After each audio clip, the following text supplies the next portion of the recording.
Super భలే ఉంది enjoy. తర్వాత చూద్దాం దీని మందర ఏందనేది. అది. నువ్వు చెప్పినట్టు ఆడ లోపల పోయి దేవుడికి దండం పెట్టుకొని ఆ పెద్ద వేడకి ఓకే అప్పుడు వీళ్ళందరూ దండాలు పెడదాం. అది అంతే.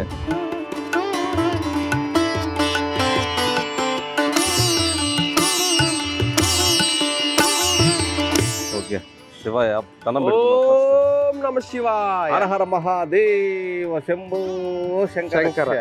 మన సముద్రం పక్కన ఉన్నటువంటి ఉమ్, ఇది ఒక పెద్ద శివలింగం అనమాట. అవును. ఈ చుట్టుపక్కల ఏరియాలో వెళ్ళలేదు. అవును. నువ్వు ఆ పక్కుండు, నేను కూడా ఈ పక్కుంటా. అసలు దేవుడు ఇప్పుడు ఒకసారి- మందులు ఏంటంటే ఆ, ప్రతి ఆ, శివరాత్రికి ఆ, అదే విధంగా కార్తీక పౌర్ణములు ఉంటాయి, ఆ. అభిషేకాలు కూడా చేస్తారు.